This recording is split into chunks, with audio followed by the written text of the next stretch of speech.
Hey, everybody. We're recording on 4/20, and Justin is a bud tender. So everyone thank him. Give him a break. You know what? I'm not even just a bud tender anymore. I manage a whole fucking store, and it is like so much more than just bud tending. And he lives in Seattle, Washington, and it's 4/20. So the fact that he's on the air at 8:12 midnight Pacific time is nothing means short I of got amazing. some good fellas helping run the shop right now. I actually do, man. That's one of the things. I love my crew. They're all really great. They're the kids between like Connor's age and like Zoe's age. Welcome to our Wheel of Time podcast. We are your true source, the purest light, your companion cast, a warder, if you will, for your journey through all things Wheel of Time. All things Bayle Domon affiliated. Yeah, dude. Did you know that before I sent that to you? No. Oh. No. I was doing my voice exercise when you sent it. Rand wrestles Wrastly rappers. Rand wrestles Randy rappers. I was trying to get my voice ready, you know what I'm saying? Oh, wow. First of all, I want to thank WoteSeries.com and Wote Up. I'm just going to tell you right now, everything I'm talking about, I didn't find any of it myself. Wote Up and WoteSeries.com have been my warders for this podcast. What Up's really they're really good, man. I've seen a lot of stuff there. That's where that's the thing I sent you with the location pictures, which I still haven't even watched. I'm gonna do that right now. So but that guy's pretty cool. He's definitely kind of Watt nerdy like us, and he's always got like good inside scoops on stuff. I think they're involved with the recuts of stuff too. Oh, I mean, I don't know. I know the Dusty Wheel did a recut of the Winter Dragon, but I think What Up, or there's a What Up fan edit project, and I think they are doing a season 1 recut, and I don't know if they're doing it like 10 minutes at a time, or like I heard something about they're doing it into like a feature length film per season, which I think is super dope. Like they're re-editing it and cutting it. Like they're not adding anything, obviously, because they can't. But I think they're just moving stuff around and shit like that. That'll be. Is it a crew at What Up, or is it just? I don't know, dude? Man. Honestly, I've been wanting to I know the one guy, Niblis. I watched him for a long time. He's done like book breakdowns and stuff, and he was so excited. He's like, when they're like, he's like, hey, Amazon, you got to sign this like non-disclosure agreement or whatever for Amazon because we want to like. And he's like, I thought I was gonna get like some screenshots or maybe some early trailers, and they're like, no, can you come to the premiere in London? Oh. And he was just like, no, I'm doing laundry. Yeah, I'm fucking going. What? Jesus. Hell yeah. He's pretty funny, dude. He's a bald cat. He always ends up wearing like wigs and shit. Or he's got like a pair of like loyal ears. You decide whether or not we make the papers. I'm going to be at that fucking premiere. Yeah, exactly. This guy's got the right idea. He wore the white pants. Yeah.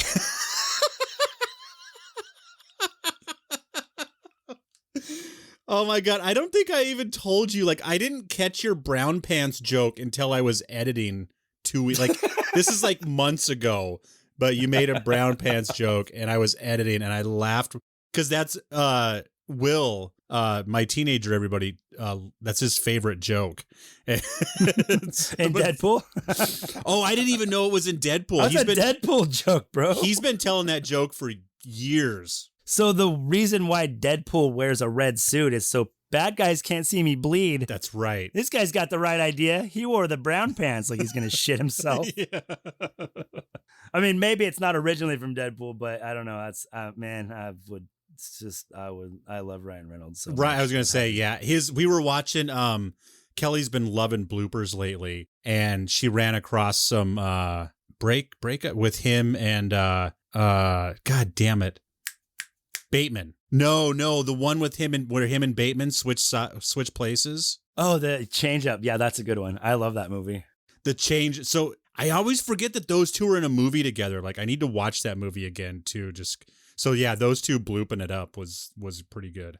Okay, how are we gonna watch these clips? Should we open a window? Should we watch it on my phone? You are going to. I think you should open a window and share your screen. Okay, how do I do that? I got it. I'm not going to do it because you're going to want control of it because you're going to be stopping it all the time. No, I won't.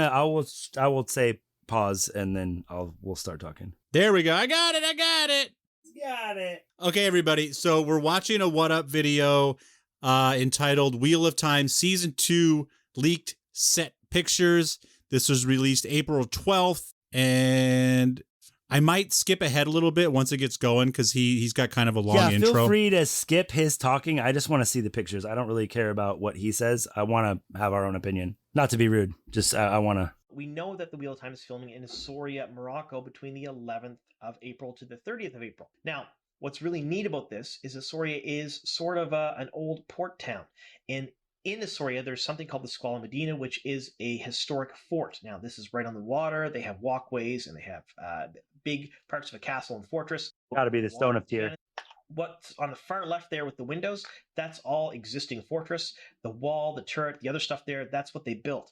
And I think they did a fairly good job. I know exactly what that's for. We'll talk about it. This sign was there on set, and it had been there basically warning the public that they're going to be filming between the 11th of April to the 30th and kind of telling them to stay away because, just as a reminder, this is an open air spot. This is a tourist attraction. Ooh, is that going to be second season? I guess they're not done with it, right? I wonder if it might be third season. Yeah, I was wondering that too. That is so much building. Jeez, that's crazy. Everyone, it's crazy looking at this. Like you look at what is just like a plain walkway just above the water, and they built another level to it. Yeah, it looks like a pier or like a boardwalk or something, and then they built a whole like courtyard that's enclosed. It's nuts. So I gotta think that seeing as how this is on the ocean, it's not exactly what I imagined if it is, but the Stone of Tyr is supposed to be this impregnable fortress right on the water. Okay. And so, it's got an area. I mean, obviously the whole thing's not impregnable, but it's got the main part is kind of this just big kind of half dome looking thing. So I'm wondering if they're going to build that and then kind of CGI the half dome in the background because it's supposed to be like, totally immense. And I think you get a background shot of the top of it. Ooh, maybe that's not Tyr. Maybe that's going to be like foam. Like, because see, that's the thing that I'm kind of wondering about is that, Rand kind of takes off on his own, which he does that, but later. So there's some hunting of the horn and some separation, and then they join back up, and then Matt splits off and goes to the tower, and then Rand splits off and starts heading towards the Stone of Tyr to try to get Kalendor. So I'm wondering, it's like, are they trying to maybe knock out some filming that, like maybe some stuff might not come in until season 3, like some flashback, like this happened then. So, like, oh yeah, I'm just wondering, because there are some, times when, like that would be beneficial to the storytelling instead of doing like straight through like the book, but it's like, Rand has his moments with Elaine there after he's like had his moments with Min, and he's a little fucking player for being insane, for being a busy cat. But like, it kind of goes to the notion that it's all about the love, all along. And it's about caring about people. And, he has like a political marriage, a love marriage, and then like a kind of second pseudo political marriage, which he cares about all of them immensely. But it's like, there are political reasons why he kind of, they're not marriages, but, why, he cares about them all, but they're also beneficial, I don't know if that makes sense. It's kind of hard to explain until you get, and he's like, yeah, no, that makes perfect sense without making him seem like a lecherous fuck. Because that's one of the things he's like, I feel bad. Sorry, I lost one of the videos that I watched today while I was in the waiting room for Kelly. There was another, I guess we'll watch this one and see. This is, I think, a third leaked set picture video. I want to stress these are Take My Locals, so they're absolutely fine to share. You can find stuff like this pretty much anywhere. But these people, I managed to reach out to them, and they sent me a bunch of them, which is pretty neat. What's the date on this video? March 26th. Obviously, we're not getting a release. If this truly is season 2 and they don't already have it wrapped and they're actually working on season 3, and they're just, which I doubt, because it's kind of hard to hide that these days. Well, they could still have they could have 1 through 4 in post-production and still be finishing some filming on 5 through 8. That's true. Now, this here is an actual Instagram post. It's a little bit closer up, and this was shared by someone in the Wheel of Time community. I won't name them. I don't know what else that could be besides the Aiel waste. Oh, yeah. Makes sense for budgeting because they could film Aiel Way stuff into Morocco, but they also have the ocean and they could knock out some tier stuff too with some creative CGI in the background. And I think you're right, because there's no, like, these are huge sets in places where they're probably not going to be able to leave them up for 5 years. No, so they're going to have to get not. all their filming done. That's what I'm saying. I feel like we might see some things of this, like depending on how far they progress the show in season 2. This could be, some season 3 stuff too, first 2 episodes of season 3, even if it's only 20 minutes of it, because I really feel like once they start to split up a little bit, they're going to change those POVs a lot. Yeah. You're going to really get like those. And I kind of, sometimes that shit bugs me. Like I told you, like Walking Dead, why do I have 3 standalone episodes on the governor before he was cool or, not cool, but interesting. You know what I mean? It's like, I don't care that he cried over some people that died one time. It's like, yeah, everybody did. It's this fucking apocalypse. In the middle of it appears to be a white tree. Now, the white tree sort of looks like it has 3 big roots in the bottom that could also look like 3 lightning bolts. That's where Falm is. That's where I expect them to go, season 2. The Sean Chandler there, they're probably filming the very end scenes of Book 2, The Great Hunt, as part of their filming in Orzazate. Because that's what that clip the clip that's coming out in 2 days that we recorded last week, it was, they were talking about I kind of pictured that area we just saw and all the ships receding while Lanfear wanders in and Mia and Lan. Oh yeah, Min, when Rand is injured, yeah, that's right after the battle that he references to Ishmael in the sky. I got one more, and this one is super cool because it's got actual action. You can see him rehearsing a battle. Oh, okay. I'm gonna get this just right because it's right. As soon as I looked it up on my phone, and it's like the second video, and I can't find it anywhere on here. Yeah, like I said, that what you're talking about is exactly the clip right after. That was right after he fought Ishmael in the sky, and that's on Almouth Plain and Falm, and that's what he's talking about, which that could be. I didn't really picture that. I didn't think about that. That actually makes more sense than the Stone of Tyr. But I was thinking that they probably got the things they're building so much set is because in breaking into the Stone of Tyr, Matt comes across someone named Aludra, and she's an illuminator. I wonder, they make fireworks. Ooh. And she also ends up developing, basically cannons don't exist right now. And she ends up developing, they call them dragons, but they're basically cannons. And she develops them, but she gives him a bunch of like M80 type things, dynamite basically, and he blows a hole in the side of the impregnable Stone of Tyr and breaks in. Yeah. Any junior hire knows the damage an M80 can do. All right, I'm going to press play on this one. I've watched this one already, so I'm going to miss a few seconds while I pee, but I'll be back. That's fine. I'm going to take a dab because it's 420. Oh, this is like a fight. They fighting. Action. They're dying. Really very neat. It's kind of cool to see some of the stunt crew there practicing and performing what they're going to be doing on screen. No idea how it's exactly going to look. That would be Perrin. If it's a hammer, it's Perrin. I don't see it. Yeah, if there's no spears or hide bucklers, there's no Aiel. Yeah, this has got to be Falm because it's like a 3-part battle. There's Sean Chandler there fighting the White Cloaks. And then Rand shows up and like Perrin and Matt. And I think it's just Perrin and Matt and like a couple other people. They're all, maybe the Shanarians are about to get caught in between the 2 armies, and then Matt blows the horn to save them. So this has to be Falm. Oh God, I'm so jacked up to see this. Isn't this amazing? So here's the one we saw at first, like off to the left. That's where the turret is. Oh shit. And then they built a bazaar down below. Again, really great shot of that shield with a sunburst on it, so I'm guessing that particular stunt person is a White Cloak. Yeah. Now, what's interesting is far to the left there, you see a person in a gray shirt holding up what looks to be a buckler, and that looks an awful lot like an Aiel buckler. So would that be Great Hunt shit, or that feels more like Book 3 stuff? I got an idea. I'm going to wait till he's done talking. Okay, so dude to the left with what he's talking about is the buckler, and they said something about someone dual wielding. So my guess, if in the books in this, there's a lot to fucking unpack here. Definitely White Cloaks. I think he's dead on right there for sure. But if I remember correctly, there were no Aiel in Falm, but they are all around. They kind of just start popping up everywhere because they're looking for Rand. So I'm thinking that if they have Perrin save Gaul, the clip where he saves the Aielman in the cage.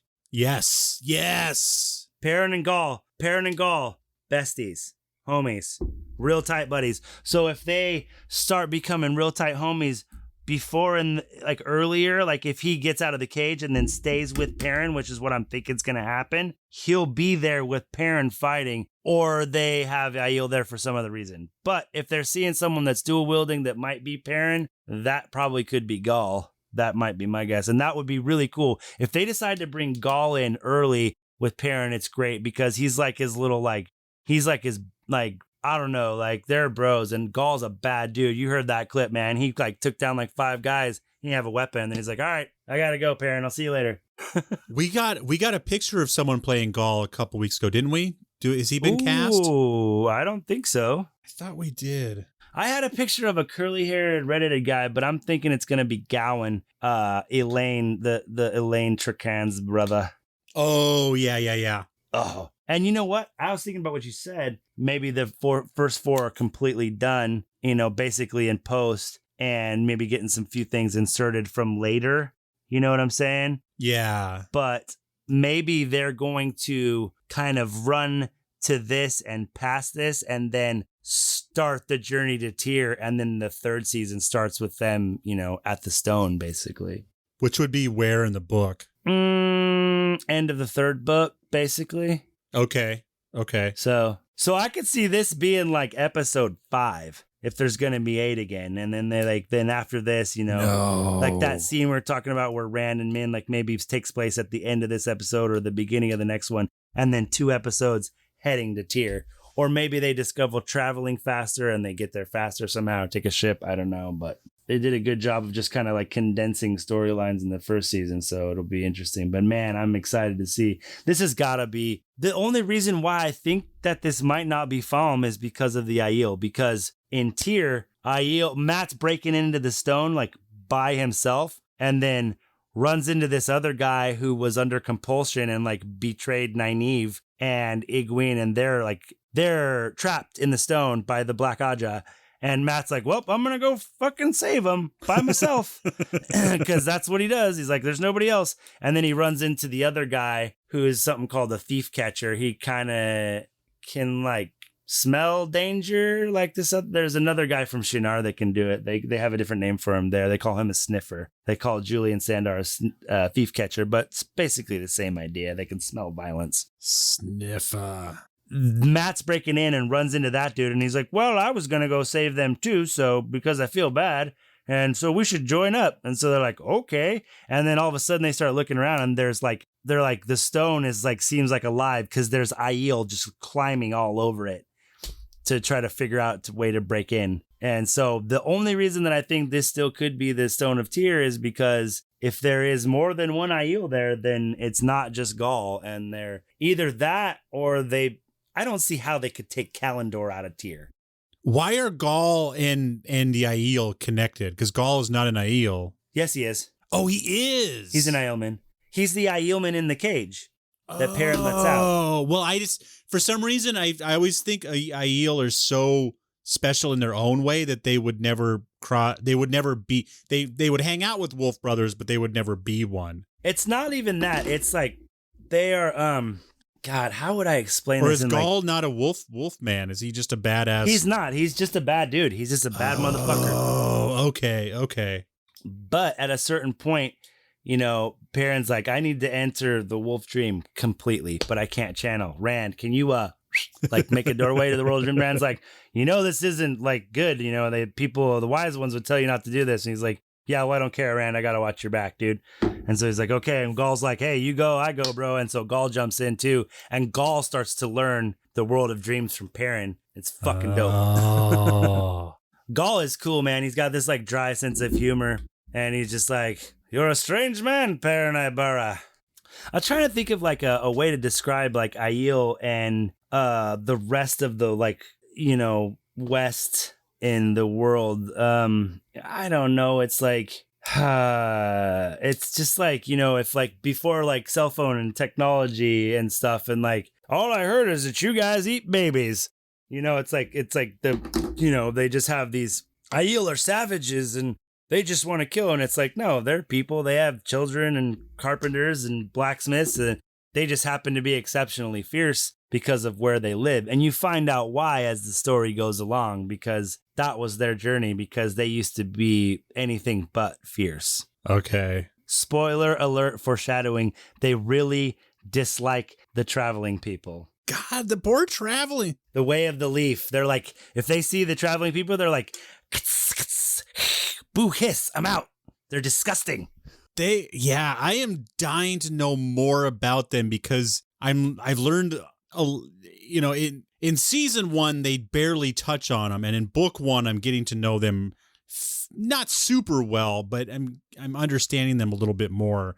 So I'm really excited for them to come back in the show, because I just, without spoiling anything, like, are they two-faced fuckers or? No, they're not. What the? They're really not. So the Wheel of Time. Well, do you want me to tell you and you can fucking bleep it out? I can tell you so it makes a little more sense. Well, let me just. Because it's a long way in the book. Like, you will almost be like, oh, wait, what? Well, because I know you've mentioned that they're not as, they're not as afraid to fight as they pretend. But like. Well, no, the two of them will not fight.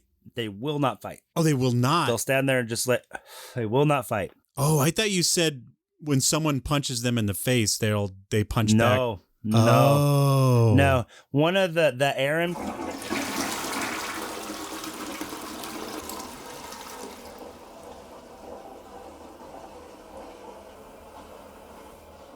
Get on with it. In the breaking of the world, did all the, for lack of a better term, races just go to their corner of the world and just hide for 1,000 years? And then once they started to travel, no. Why is everyone have no fucking clue what other people are actually like? They think everybody is baby eating, sheep fucking, they think Aes Sedai's are just melting faces wherever they go. Like, right. Well, it's like, okay, how do I do this without, I'm just trying to think of how to answer your question without spoiling it, without spoiling too much. So basically the breaking of the world is the main thing that people know about Aes Sedai. You know what I mean? Like, oh my God, they broke the world, or they'll mind control you, or they'll, there's just whatever weird rumor that, you can think of has been made up to vilify someone in the real world. They've, probably been told it. And a lot of it stems from the breaking of the world, or, that, well, they don't lie, but, they don't tell you the truth that you think you hear and shit like that.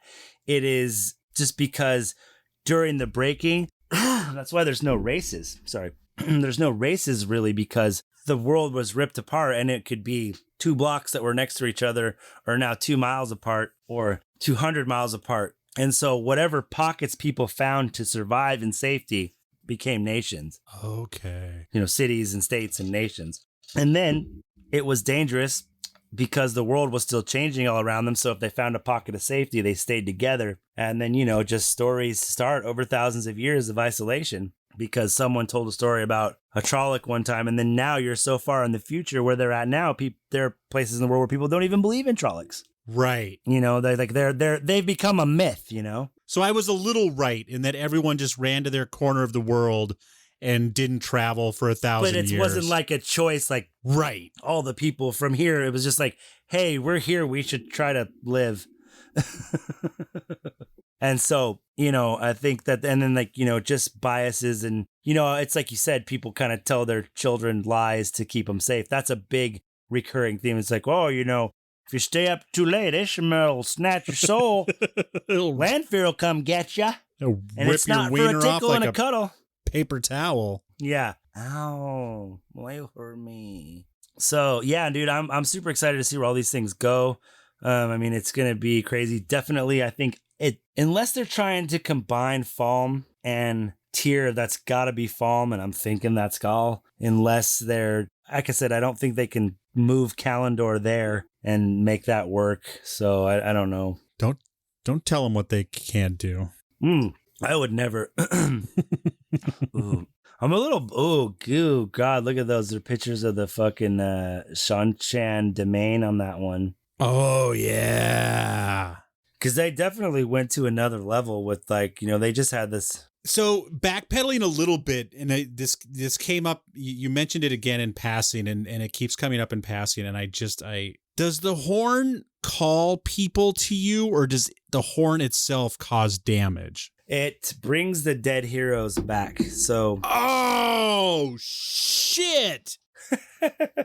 So it's actually pretty ironic, because Matt blows the horn, and... And so if whoever blows the horn, they will obey? Yep, doesn't matter. If it's the shadow, doesn't matter. Holy shit. Why would you not blow that thing the second you got your hands on it? That's the funniest thing, because it's like everyone who kind of gets their hands out, that's like Ingtar, we met him at the end of the first season, he kind of, I want to blow the horn for glory, for salvation, and he's got his own reasons, and it's like Agilmar wants it. He's like, we'll defeat the shadow, and it's like, nope. Everybody's like, it's meant to be blown by the dragon. Fucking, and then this fucking mist comes out and all the dead heroes. And when you realize that, it's like, oh shit, and it comes up really big in the end. It's pretty cool. You're like, what? Oops. Oopsie poopsie. You're like, I forgot about that big-eared little ugly fucking kid. I'm trying to figure out how to bring this episode together. Like, we kind of watched some stuff and we said a lot of things. I know. Let's just cut it, and then you can cut it up however you want as like news, Yeah. Oh, quick, we can wrap it up this way. So, the What Up, things that are coming up, if you like listening to us, listeners, the What Up, we're going to definitely go through one of the recuts and I want to check out the, I don't know if it's done yet, but there's season 1 coming together. We're going to do Winter Dragon. Cousin Jeremy's coming back for that one, so We'll plan that one. He said he's in whenever we need him. Awesome. He's like, I'll come on whenever. I loved it. Awesome. So we can definitely get him on that, and we could probably even get him in on the other recuts. I'm sure he'd probably have some dumb opinion how it's not as good as the books or something. Fuck yeah. Just kidding, Jeremy. I love you, bro. I'm not kidding. Come and tell us how dumb it is. We like the... No, that's true. I like the contrary opinion, actually, because I like to debate him and tell him how wrong he is. Oh, sorry. What? I mean, healthy conversations are good. Yeah, and it's and this show is, yeah, exactly. It's a good, healthy conversation, and I don't think he's wrong. I think you'll be a really good Jeremy's devil's advocate type replacement for him, because I think you are going to be like, yeah, she should have covered her face until she was pooping the baby out. Yeah. And decided to trust Tam. Yeah, he was right. Because you know what? Like, it is right. But it's like, like you said, movie magic perspective. And we'll definitely, we'll get him back for those. And I want to slowly, I was thinking about it because I'm like, I do want more Jeremy on this show, but what is my resistance? My resistance is I want to catch up just a little bit. To be part of the conversation. Yeah, you get exactly. lost. Yeah, I totally understand. Because otherwise he comes on and then I just sit back and listen, which isn't terrible, but it'll be super awesome if I can actually... Bad radio. Yeah, exactly. Wow, Desmond sitting there with his mouth open. It's great TV. I just have to insert my own... We are Jack's expended mental capacity. If you would like to send us some questions, comments, things you'd like to hear us talk about, things we missed, what have you been hearing on the grapevine? Hit us up at thankthelight@gmail.com. That is thankthelight@gmail.com. And feel free to just ask us some personal questions. We'll tell you all about our lives. And you can find Fatty at Wolf Brothers at Parshtailman on Twitter. That's Wolf Brothers at Parshtailman. And if you want to check out some other podcasts, go to whatsoundsawesome.com. That is whatsoundsawesome.com, or wherever you find fine free podcasts. We got time travel. We got Time Pop talking about time travel movies, all the answers, comedy and spirituality, truth not trends, fitness and nutrition, and be brave with awesome women telling their awesome stories. May you always find water and shade. Peace, favor your sword, nerds. See you next week. Yeah, you will. You will fucking see us next week. I am not average. I am not ordinary. I am a masterpiece. You know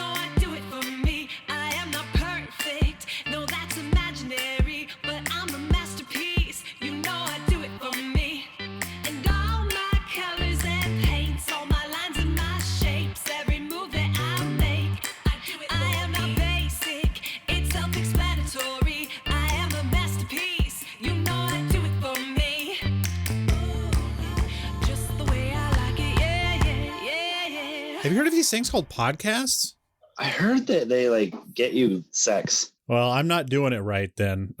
Mixed and edited by Desmond McNeese for We Mixed It, LLC. Go to whatsoundsawesome.com. And I'm like,